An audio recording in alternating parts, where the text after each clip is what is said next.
Assalamualaikum warahmatullahi wabarakatuh. Halo guys, perkenalkan nama saya Salsabila Maharani dari kelas 12 IPA 1. Di sini saya akan menjelaskan tentang sifat koligatif larutan.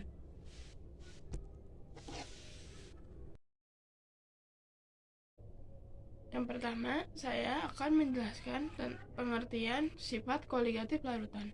Sifat koligatif larutan adalah sifat larutan yang tidak bergantung pada jenis zat terlarut, tetapi hanya bergantung pada konsentrasi partikel zat terlarutnya. Sifat koligatif terdiri dari dua jenis, yaitu sifat koligatif larutan elektrolit dan sifat koligatif larutan non-elektrolit. Sifat larutan elektrolit ada dua, yaitu molalitas atau M, fraksi mol atau X.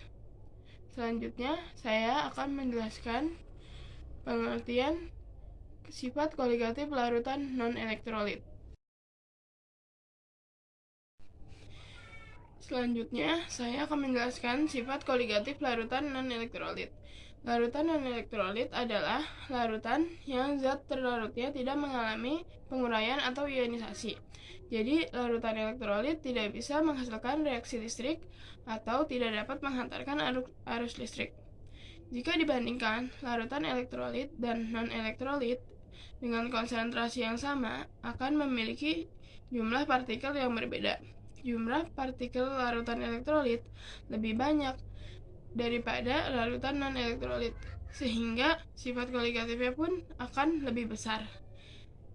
Sifat koligatif larutan non-elektrolit terbagi menjadi 4 bagian, yaitu yang pertama, penurunan tekanan uap, yang kedua, kenaikan titik didih, yang ketiga, penurunan titik beku, yang keempat, ada tekanan osmotik.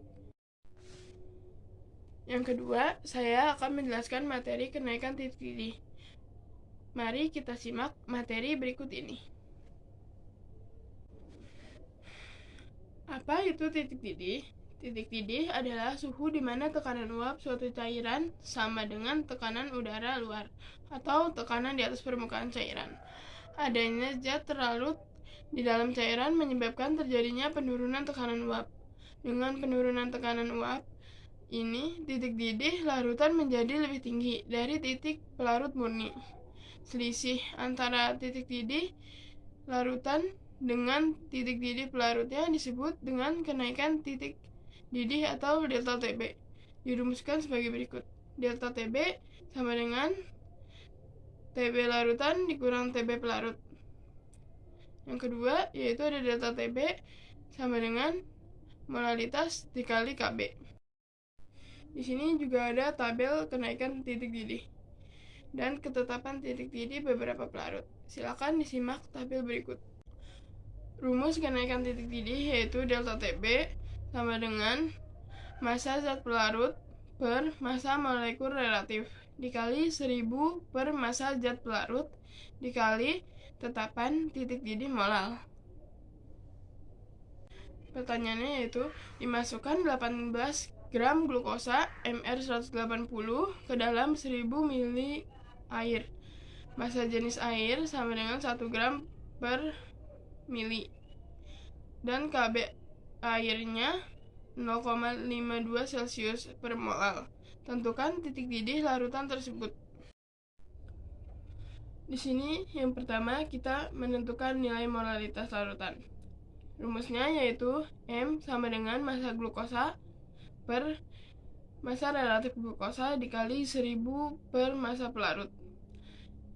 Selanjutnya, massa glukosa yaitu tadi sudah kita ketahui ada 18 gram per 180 massa relatif glukosanya dikali 1000 per massa pelarutnya yaitu tadi 1000 ml air.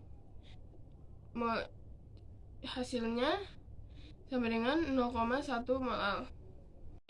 Delta Tb yaitu rumusnya molal dikali kenaikan titik didih molal. Molalnya tadi sudah kita ketahui yaitu 0,1 dikali 0,52 Celcius. Hasilnya sama dengan 0,052 Celcius. Bukan nilai Tb. Rumusnya yaitu delta Tb sama dengan Tb dikurang Tb derajat. Delta TB tadi sudah kita hitung, hasilnya 0,052 Celcius sama dengan TB dikurang 100 Celcius. TB-nya sama dengan 100 ditambah 0,052 Celcius. Hasilnya 100,052 Celcius. Jadi berdasarkan perhitungan tadi, kenaikan titik didih larutan glukosa adalah 100,052 Celcius. Terima kasih telah menonton video penjelasan dari saya. Mohon maaf apabila ada kata-kata ataupun materi yang kurang jelas. Terima kasih. Wassalamualaikum warahmatullahi wabarakatuh.